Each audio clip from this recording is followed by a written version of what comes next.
Greetings all, FerrariMan601 here. Welcome back to another 1/18th scale model car review of this, the 2006 BMW F106, rendered in 1/18th scale by Mini Champs. This car is not one of the more flashy, more well-regarded, more well-known Formula One cars of the last 2 decades, but it is a very nice one nonetheless, and it is a reminder of one of the big names that has come and gone in terms of the ranks of Formula One teams. Yes, BMW becoming a factory outfit beginning in the 2006 season. This was their first car that was designed and branded from the ground up as a BMW. The Sauber Formula One team, of course, being a Formula One stalwart since 1993, 99% sure on that date. However, by the end of 2005, the writing was on the wall for Mr. Peter Sauber. He was going to have to sell off to somebody, and that somebody turned out to be BMW. So, the Sauber name nearly disappeared from Formula One for 2006, however the team did officially compete as BMW-Sauber for the balance of their time in Formula One from 2006 to 2009. The F106, it is a logical evolution of its immediate predecessor, the Sauber C24. It was designed in principle by Willy Ramp for the Sauber design office, and it was mostly designed actually during the Sauber days going into 2006, so basically the latter part of 2005, most of the design work going on for what became the F106. The chassis, it is par for the course for mid-2000s Formula One. We've got a carbon fiber honeycomb composite monocoque comprising the cockpit area and all of the principal mounting locations for the car's major components like suspension and front wing and all of that stuff. Dimensions on the car, it is 4,610 millimeters long with 1,800 millimeters as homologated in the regulations. The height, 1,000 millimeters there, measuring from the ground to the top of the roll hoop. Axle track was 1,470 millimeters in the front and 1,410 millimeters in the rear. The wheelbase, 3,110 millimeters in total there between the center lines of the front and rear axles. The engine, all new 2.4-liter V8 formula for 2006. The engine in this car, it's the BMW P86, of course, normally aspirated 2.4-liter V8, which revved out to, I believe by the end of the season, it was theoretically capable of 22,000 RPM. I don't think it ever actually hit that number intentionally in a race situation, but I think it was actually capable of that, at least on the dyno.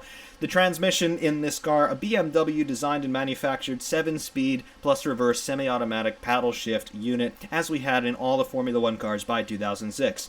The formula weight was 600 kilograms dry, including the driver, fuel and lubricants provided by Petronas and Petronas Syntium, and the tires, of course, Michelin. The competition history on the car, not very illustrious. However, it was driven by 3 reasonably big names in Formula One history. Car number 16 was driven by Nick Heidfeld for the balance of 2006. Car number 17 being shared between Jacques Villeneuve, yes, 1997 world champion Jacques Villeneuve, and a young upstart named Robert Kubica, who replaced Jacques Villeneuve after the German Grand Prix. Robert Kubica, in only his 3rd start, would actually finish on the podium. At Monza, no less. Nick Heidfeld finished on the podium in Hungary. So 2 very high-profile podium finishes for this young minnow team at that time, despite all of their big backing from BMW over there in Germany. Out of 18 races entered, the car took 0 wins, 0 pole positions, and 0 fastest laps, but 2 podium finishes were the best results for this car. 2 third places by Heidfeld in Hungary and by Kubica in Italy. So, very nice car all around. Ultimately, we saw this design evolve to the culmination of BMW's exploits in Formula One with their victory in the 2008 Canadian Grand Prix with the F108 chassis courtesy of Robert Kubica, but it all started here with the F106. Let's take a little bit of a closer look. The F106, it's a little bit of an offbeat car to be featuring in one of these reviews. I mean, it's not particularly well known, it doesn't have the most illustrious competition history out there, even its drivers are not the most famous people ever. I mean, okay, yes, we do have Jacques Villeneuve, world champion Jacques Villeneuve in the cockpit here. Robert Kubica as well drove the car, but Nick Heidfeld, yeah, I mean, you know who he is, but He had one pole position to his name, never won a race, never really put together a consistent challenge for any high championship order at the end of the year. So, why are we featuring this one today? Well, quite honestly, it's just a really cool car. And I think it looks really nice, and I thought so in the era, and I still think so to this day. Of course, it's from a team that no longer really exists, BMW, coming into Formula One full-time as a constructor for 2006. They bought out Peter Sauber and his eponymous Sauber team. However, they did have the decency to keep Mr. Sauber on staff, and they kept his name in the team name as well. So BMW-Sauber F1 team was the official competition name for this outfit between 2006 with their joining the championship and 2009 with their leaving the championship. 2010 did see BMW Sauber as an entrant. However, they were operated 100% by Sauber, that is Peter Sauber. BMW stayed in the team name simply because Peter Sauber missed the deadline for filing the team's name change with the FIA, and because bureaucrats can't get out of their own way, yes, they were advertising for a company that had no connection to them any longer for the duration of 2010. But enough about that. The F1.06, well, it is very much an evolution of what followed immediately in the season prior. 2005, the Sauber C24, we actually have featured a review of a model of that car as well in 2019. And, well, we can see here that there is quite a strong family resemblance between the C24 and this, the F1.06. The F1.06 was developed pretty much entirely in-house by Sauber because at the time it wasn't quite sure what was going to be happening with the future of the team. Sauber knew that they were going to be in hard times pretty soon, and they knew that most likely they were going to have to sell to somebody, but they weren't entirely sure to whom they would sell. So Sauber did design a 2006 car to run with somebody's engine, because again, they weren't quite sure what was going to happen. Sauber running Ferrari engines pretty much for the entirety of their existence, aside for the first couple of years when they ran with Mercedes power. But they designed this car, BMW took ownership of the team, they took over operation of the team, and, well, they basically inherited this initial Sauber design, and they fine-tuned it, and they made everything work with the BMW P86 V8 engine. Also, a new engine formula in Formula One for 2006. Gone were the 3-liter V10s, in were the 2.4-liter V8s, normally aspirated at 90 degrees bank angled there. So what would have become the Sauber C25 became the BMW F1.06. In terms of what BMW really had to expect as they were acquiring the Sauber team, well, 2006 they were trying basically to get everything working properly, get all the personnel in their places, and basically try to learn how to run a Formula One team as a factory outfit. BMW, they had been an engine supplier exclusively to Williams all through the early part of the 2000s decade. 2000, they signed that deal with BMW, famously Jenson Button also signing a deal with Williams to drive that car. It didn't go so well.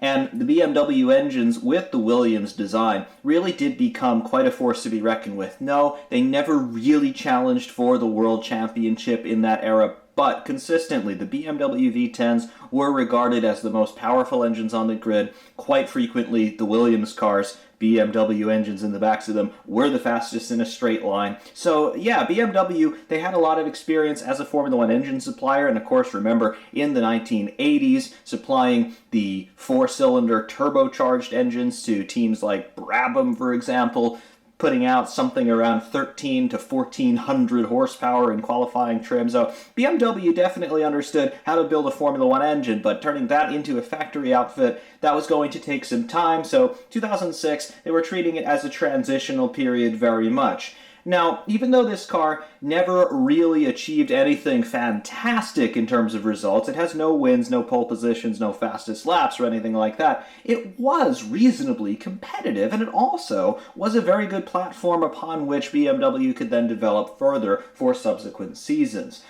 They did score a number of podium finishes with this car. Nick Heidfeld was on the podium at the Hungaroring, at the Hungarian Grand Prix that year. Also at that race, a certain Robert Kubica came in, and he substituted for Jacques Villeneuve, who was actually retired from Formula One by that point, but we didn't quite know that yet. The German Grand Prix, the previous round to the Hungarian Grand Prix, Villeneuve crashed out in the final corner during the race, and then he just walked away, his oversized overalls and all, and never returned to Formula One. Instead, now he just makes noise on the internet. And yes, I'm talking about his single album release as well, in terms of noise making.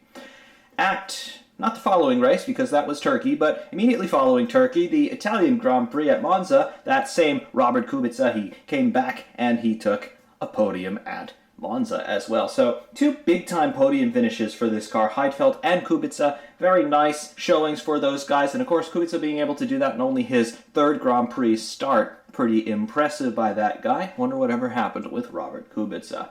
There's a guy who deserved a lot more in his career for sure. But aside from that, the drivers were good, the car was reasonably consistent, and because it was consistent, they were also able to do some cool things with it. Initially, in the first couple of rounds of 2006, there were some concerns over the rear wing on this car in terms of, hey, it's flexing a little bit too much, perhaps you guys should stiffen that up. And of course, BMW, they rightly obliged with that because they didn't want to have to deal with a protest in their first season. Beyond that, anybody who has seen anything from the 2006 French Grand Prix, you will see some very peculiar looking devices along the front end of the monocoque on this car. They called them the tower wings, but they weren't the same tower wings as we saw in the late 90s, the tower wings or X-wings that were mounted along the flanks of the car, along the side pods. No, these tower wings were right on the front of the monocoque, on top of the chassis, basically just forward of the cockpit. And again, they were just trying things out. They were trying to figure out, how do we manipulate airflow with this car? It's a known variable, it's a consistent one, so let's try and mess with things a little bit as we're investigating for 2007 development. So they have the tower wings up on top of the chassis. The FIA immediately banned them because they said it was too dangerous because it restricted visibility for the drivers.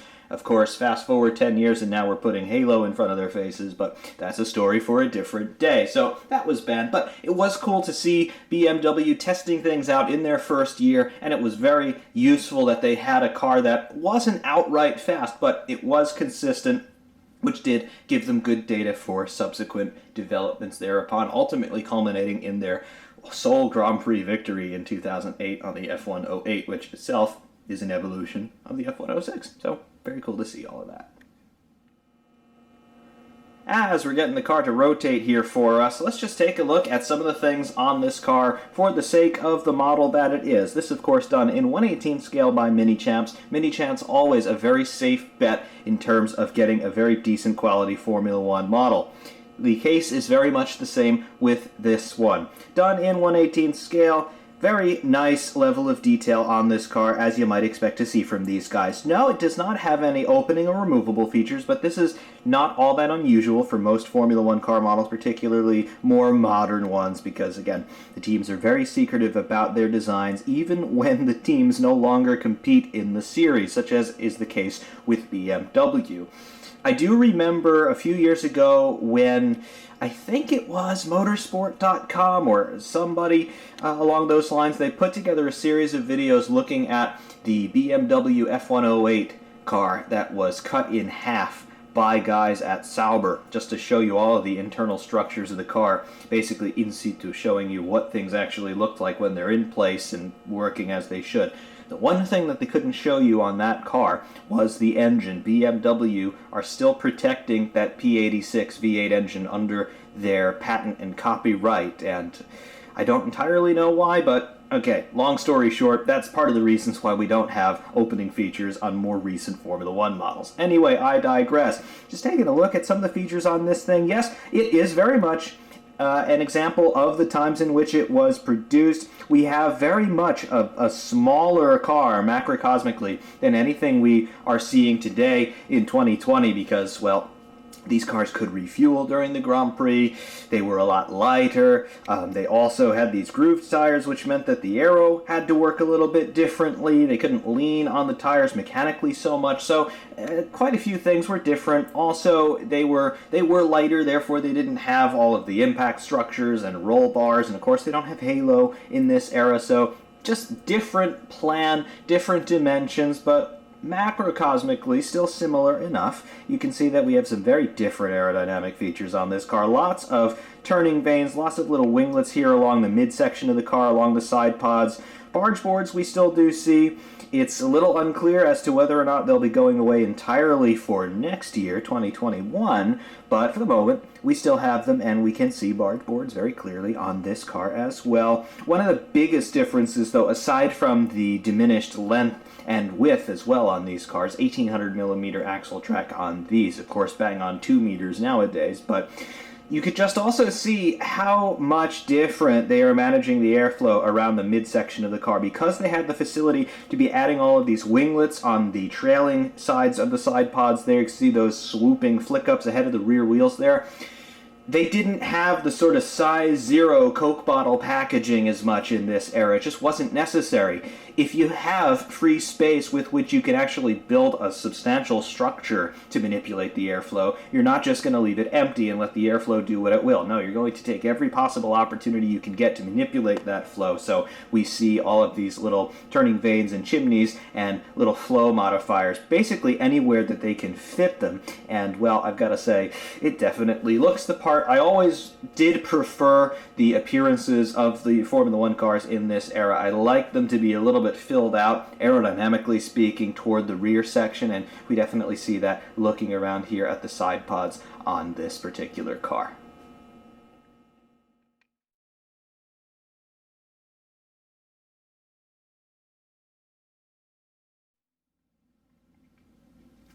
Stopping the rotation and taking a closer look at the front end on the F106. Here we can see the front wing design, and we have some complexity coming in here, but we also have some great simplifications relative to what we saw in 2019 and what we're seeing still now in 2020. You can see that we have got a double main plane wing in its principal elements, but we've also got these two little bridge elements on either side of the wing.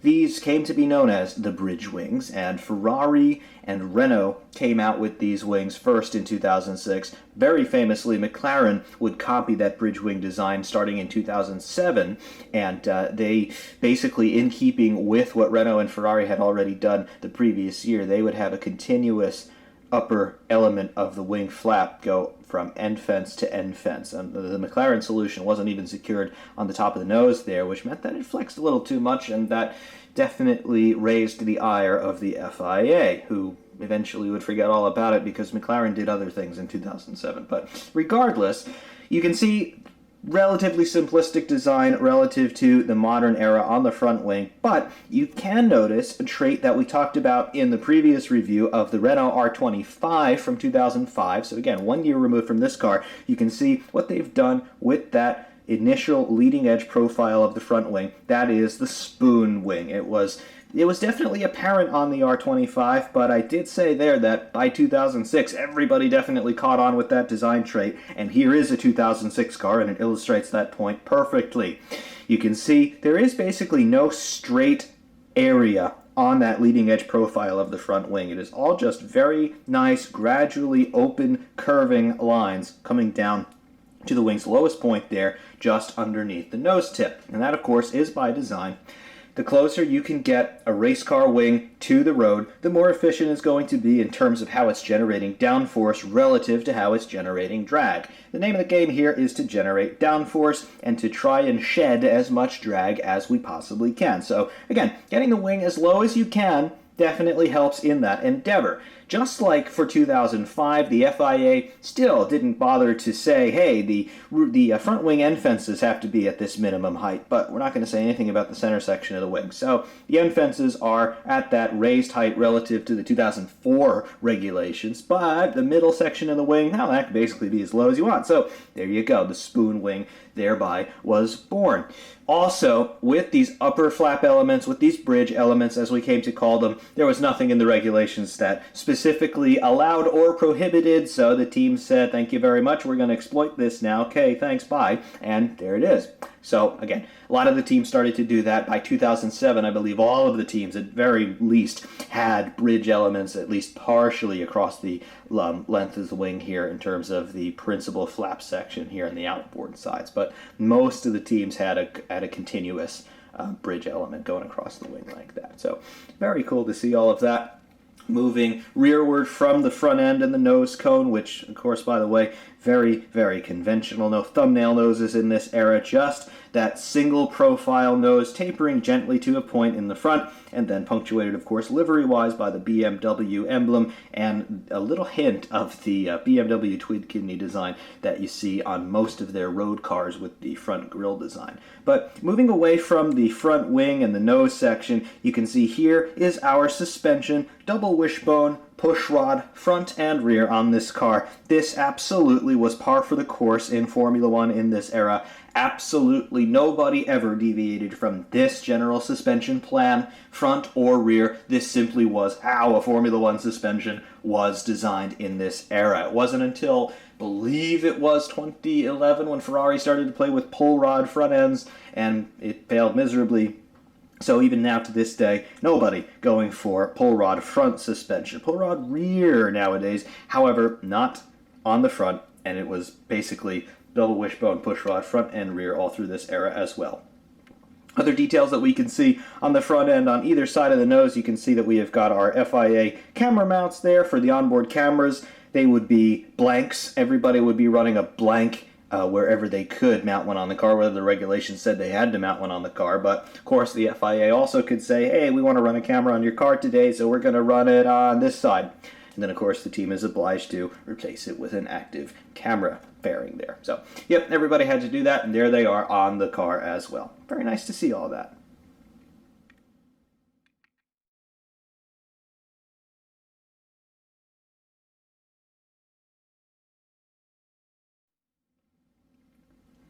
Taking a look now along the right side of the car, we can see more details going on. First of all, there is our front wing end fence along the right-hand side. Nice Intel branding on that, but all white, so it's a little bit difficult to divine some of the curve details there, but they are there. It's not just a flat piece. Very cool. You can just see a little bit how the light is sort of reflecting around in that trailing section there toward the left-hand side of the picture. Very cool. But panning a little bit over to our left, you can see now we've got the great wheel and tire detail there. Michelin tires. This was Michelin's last year in Formula One. They had previously supplied Sauber for 2005, so basically keeping that contract in place as BMW took over the team was par for the course. But Michelin tires on this car. There are the OZ wheels there. Little bits of brake and tire detail, I believe, if we don't lose our focus moving in there. All right, doesn't look too bad. OZ wheels. There is our wheel nut in there, just one wheel nut in the center, of course, on these Formula One cars. You can see a little bit of brake disc and a little bit of caliper detail in there as well. Very nice, very crisp decals there on the tire sidewall as well with the Michelin branding. Very nice. Moving rearward here, there is some of our barge board detail. Take a look at that. Very large principal barge boards on this car, and then somewhat smaller secondary barge boards placed a little bit farther and lower down, but very cool. There are the rear sides of the upper and lower suspension wishbones for the right front. And then, of course, moving rearwards, we get into the side pod area on the car. There is one of our rear view mirrors. Top side, there are some antenna aerials for transmitting telemetry. And then, of course, our front roll structure there. Just that little triangular section, that white triangular section just forward of the cockpit. Believe it or not, that was a roll structure. And, of course, talking about when we were introducing Halo, trying to dissect what Halo was actually going to be replacing. If, in theory, you drew a triangle from the top of the roll structure up here down to this roll structure across the front of the cockpit, the hypotenuse of this triangle at every single point along its length had to be above the maximum level of the driver's head in order for him to be cleared to race. We can see here Jacques Villeneuve's helmet does not come anywhere near the hypotenuse of that triangle, therefore he would have been cleared to race in this car, as he was until BMW said goodbye to him after he crashed it again. Moving rearward now along the side pod, there we go. See some of the aero detail coming across the side pod there. It's not a shut line, that's just basically an edge line there of that fin as it starts right to the left of where that A is in Petronas, and then it moves back down where it terminates just ahead of the rear axle there along the right side. So very cool to see that. Above that and slightly forward, we have got this little turning vane here. That is trying to interact with the flow from this chimney structure. This is an exhaust vent for the radiator, not for the engine. Of course, there is another one just like it on the other opposite side of the car. That's just trying to exhaust some of the hot air coming through the side pod up here and then create some downforce here with this little extra winglet. Of course, there are also gills and things cut along the inner area of the side pod just ahead of the exhaust, just to help cool the exhaust a little bit more. But very nice management of the exhaust airflow from the radiators, of course. Moving forward again, here's the reference plane in this area. You can see this slight upturn in the reference plane. We still see this on Formula One cars today, just a little edge there. And then moving rearward where the side pod starts to tuck in a little bit more, right where that Michelin logo is, and then the top side of the diffuser comes in through this direction. Very nice rear wheel and tire there. Very cool. Nice wheel nut detail once again. Very, very nicely done, Mini Champs, I must say. You've not disappointed so far on this. Finally, there is our rear wing detail. Credit Suisse there on the back, just as we had seen in the Sauber days, with these little gills cut here just to vent some of that excess air there to prevent stalling the wing.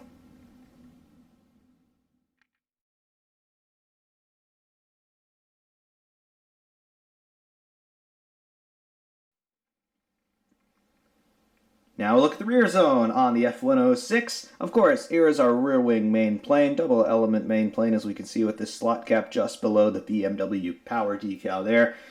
Below that, here is our beam wing. This was very, very common in this era. And then we have got our diffuser, multi-element and multi-level diffuser in this era. Out here outboard, we've got the reference plane. Then we go up to level 1, and then level 2, and level 3 with the central tunnel all through that area. Very nice detail, and of course this was a very conventional design in this era. Most of the teams running some variation of that overall diffuser philosophy in 2005, 2006, 2007, basically up to the 2009 rules. The teams running some variation of this, and even a couple teams in 2009, in an era that was supposed to be a no downforce era, continued to run a multi-layer diffuser, such as Braun, for example. So very cool to see all of that. Moving up a little bit more, we can see that we have got our engine exhaust outlets here in this area, roughly center line on the car. You can see them right through here, so left and right banks there. Very nice. Of course, they're trying to direct that exhaust flow through the basically the gap in the wing here between the upper and lower elements of the wing, the main plane, and then of course the beam wing, the lower element there. Trying to blow the rear suspension elements a little bit, the top elements of those wishbones, and then further trying to blow both the beam wing here, and believe it or not, there is a little proto monkey seat wing right in this section, just over the rear crash structure with the integrated rain light. So the exhaust, you can see they are angled ever so slightly inboard, so that they would eventually converge and try to blow this little monkey seat type wing there. Of course, it's not a proper monkey seat, but we would see that later on toward the end of the decade and the beginning of the 2010s decade as well. So very cool to see all of that. BMW, of course, coming in a little bit late on the design of this car, so this is still, for the most part, Sauber work. And Sauber, at the time, they had one of the best wind tunnels and one of the best supercomputers in the world for making these aerodynamic decisions and calculations. So they really did a job with this car, and it is very evident to see why it was rather competitive on its day. Doing some freehand shots now to take some closer looks at some of the details we've already taken a brief look at before. There is the front wing, as we talked about. Double main plane wing with those auxiliary bridge elements along the outboard flanks of the wing. Very nice. A little bit of a rudimentary design, even by 2006 standards, but very nicely done. And Mini Champs, of course, did a great job trying to replicate that as well. Brilliant stuff. Moving rearward on the front section of the car, there is our front suspension, double wishbone push rod on both sides, as we can see, and effectively the same arrangement in the rear as well. Moving up a little bit closer on that decal work there, it is the BMW emblem there. That's the propeller against the Bavarian blue sky, and then the twin kidney motif there with the decal work. There is the Petronas Cintium branding there on the nose there, right at the top of the nose cone. Pitot array, number 17 for Jacques Villeneuve. And then Intel Credit Suisse, there is the emergency clutch for the marshals or the driver to hit should they get stuck in gear out on track. And then the cockpit itself, we've got that roll structure that we can see there. We talked about that before. Little windscreen, and then there is the cockpit proper. Wing mirrors here, exactly the same colors as the front end of the side pod, so a little bit difficult to notice initially, but there they are. Very nice, replete with their little O2 branding. Coming across the top here, there are the barge boards, the auxiliary barge boards there forward and lower, and then the principal barge boards there behind. Very nice. Nice geometries of those barge boards as well on both sides, and you can see the leading edge of the floor there with those little jagged striations there, those 3 distinct steps in that leading edge of the floor, or the trailing edge of the side pod, or the barge board rather. Very nice. Like all of that. There's the floor proper with the little strut connecting the barge boards to the floor just to stop them flexing too much. Very, very nicely done, Mini Champs. I really do like these Mini Champs models. I've got so many of them, and each one is just done so incredibly well. I really am always impressed, for the most part, with their workmanship, and really I don't have any criticisms at all to levy in the general direction of Mini Champs. They always do such a great job. Toward the middle and rear zone of the car now, there is those little gills there that I talked about, these little cuts in the side pods there toward the rear over the exhaust pipes just to cool them a little bit more. There you can see them. Very nice. Also, we saw that on the Renault R25, so even though we've got slightly smaller engines now in 2006, losing 2 cylinders, they're still putting out quite a lot of heat, and they need that heat to be vented at all costs. So there it is. More turning vanes, more chimneys there for venting some of the hot air from the radiators. Very cool. There's our rear axle, beam wing, rear wing proper, rear suspension, upper lower wishbones, push rods. Very, very cool. There are those exhaust pipes with that chrome look, that metallic look on them. Looks absolutely marvelous. Take a closer look into the cockpit now. There's Jacques Villeneuve. His helmet, mostly blue with some pink and yellow on it. He ran that design basically for his entire Formula One career. Very cool to see all of that. Also, for the most part, devoid of sponsorship is his helmet, aside from Dell there and that O2 branding. So, of course, all team sponsors there on Jacques Villeneuve's helmet, at least in this model. Cockpit surround, nice little inclusion there of the team website, BMW-Sauber F1.06. I don't know if that actually directs to anything anymore, but it did in 2006, so it's on a car. Also, I remember this, Pit Lane Park. This was BMW's Pit Lane Park, I believe. That was part of what is now the fan zone in Formula One parlance. I believe BMW used to do something like that exclusively to their team to let people in the paddock on the Thursday, Friday, whatever. But they did that. Nice to see that. Also, there is the steering wheel. This is one of the better steering wheels I've actually seen from Mini Champs. Looks very nice, really intricately modeled. The shape is correct, the size looks correct, and lots and lots of little decals on it as well. You can see that silver decal in the center. That is replicating where an LCD screen would have been. Of course, it's nowhere near as high resolution as the ones that we see today, but they would have had a proper numeric display in there, looking very nice, showing them gear and temperatures and probably different pages on that display as well, so nice to see all that. And then, of course, decals for the buttons and switches that were all par for the course in this era of Formula One. Going to lose the light here for a moment, but the steering does work on this car, so grabbing the left front wheel and just turning it.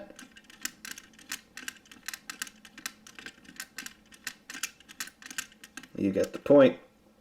So yep, steering does work. It's actually quite smooth and doesn't hang up at all, and the wheel does turn pretty proportionally with the steered axle as well. So very cool. Different angle on the rear zone. There are our exhaust outlets once again, looking very nice. Of course, I do like how the shadow falls across the engine cover there. Again, just like we talked about on the Renault and actually the Sauber C24, this car's immediate ancestor. You can see that sort of proto-shark fin, just that little bit of a trailing edge, that crimp over the engine cover. That looks very, very, very nice. I like that a lot. And I think the Intel branding just really caps all of that off quite nicely. It's a very nice shape, actually. I like that a lot. That is going to become the thumbnail for this. Make sure this particular section is quite steady.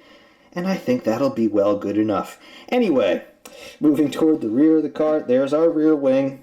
As we have said, we've seen it exactly from this angle before. You can see that slot gap just below that BMW power branding there, very nice. Beam wing and diffuser down low, looking very cool. The interface of the end of the main plane, rather, there it is. Looks good. Petronas across the interface of the wing. Little stay there between the flap element. That's not a DRS actuator flap. Of course, there was no DRS yet in this era, but just a little stay to keep the wing from flexing a little bit too much. And then, of course, on either side of the end fences there, we have these little cuts there, just to bleed some air to keep it from becoming overpressured and stalling the wing, and thereby, of course, losing all rear downforce. So that would be bad, and that's what they did to deal with that. So very nice model indeed, and again, it's one of the almost forgotten cars in F1 history, but it's a really nice looking one, and it really wasn't all that bad, and it had 3 pretty well-known drivers in it too, including 1 world champion. So yes, definitely a little bit of an offbeat car, but I like it very much. So when I saw this one up on eBay for actually a very good price, I said, yep, I'll have it, looks good. And now finally, the underside of the car. Many of you ask questions about this part of the car, so we'll show it to you. Here's the front wing. You can see the little vortex generators on the underside of the wing. Very nice. The 2 attach points to the nose. And then, of course, the other side of the wing. Down the center line of the car, you'll see here, this is a zero-keel car. We don't have these little protrusions coming out of the bottom of the monocoque. This is a zero-keel car. The lower suspension elements mount directly to the bottom of the monocoque. So very cool. This just freed up more space for the designers to ram air through the underside of the car. So the zero keel ultimately was the design trend that everybody settled on, and they still use it today. Midline of the car here is the legality plank, that composite board that would get worn away. If you wear away more than a millimeter or so, you're thrown out of the event. And then we can start to see that faux carbon look across the floor of the car along the reference plane and the step plane. And we have information about what the car actually is. There it is, BMW-Sauber F1.06, 2006, as we would expect. And there it is, Paul's Model Art Mini Champs, and then a registered trademark. Nice, very, very nice. There is no other information written on the bottom of the car, but we can see some diffuser geometry going on, rear axle, tires. Also the tires on this car, in case you haven't noticed, they look very nice. I've always very much liked Mini Champs and their tires, the grooved tires in particular.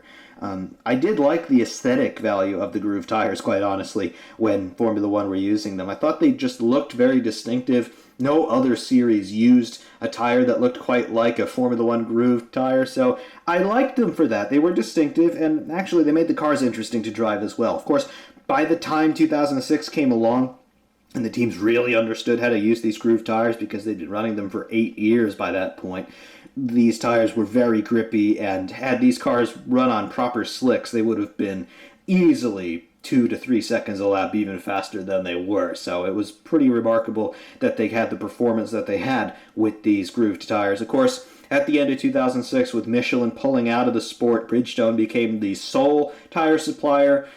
Slick tires still wouldn't come until 2009, so grooves persisted for another 2 seasons, 2007 and 2008.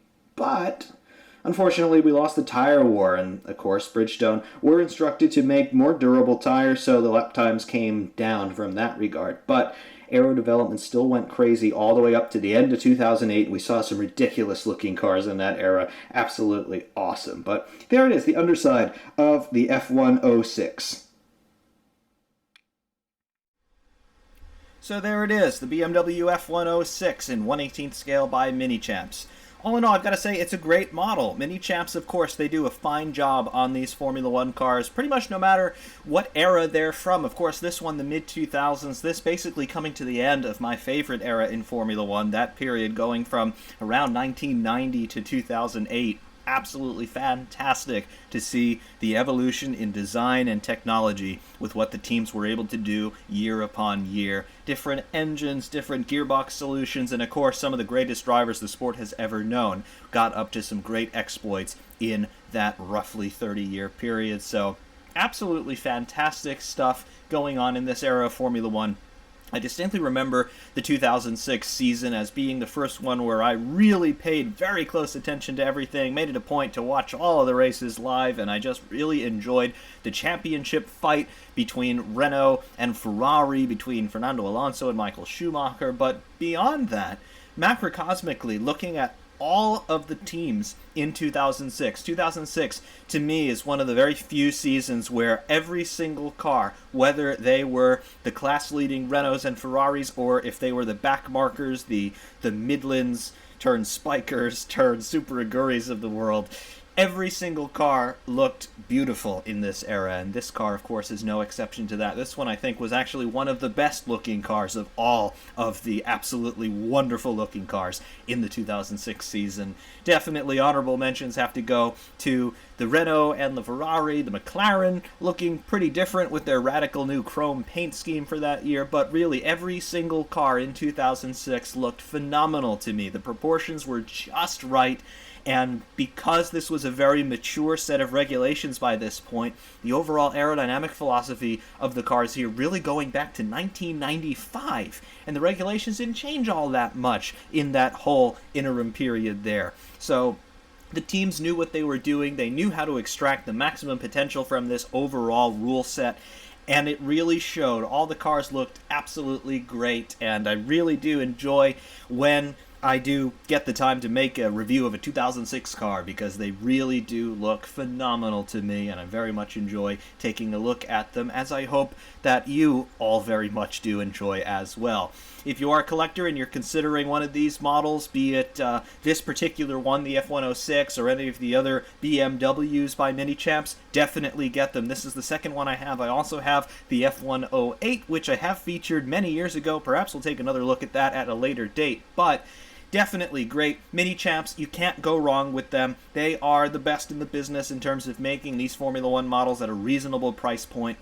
Unfortunately, when it does come to many of these models, they're not produced in huge numbers, and they're only produced for a limited time, typically only 1 year, and that tends to be, for Mini Champs, the year immediately after they competed. So this model, in all likelihood, would have been produced in 2007, or perhaps the very end of 2006 even. So it's an old model at this point, no longer in production. However, as this one proves, there are still very nice examples out there. I've only had this one for about 8 months at this point, but it's in great shape. I got it privately on eBay. Seller definitely took a lot of good care of it, and here it is. So yes, if you're considering this one, definitely highest recommendation I could give a Formula One model car. So I do hope that all of you very much enjoyed this one, and of course I do thank you all very, very much for watching. FerrariMan601 saying thank you very much, and of course we will see you soon.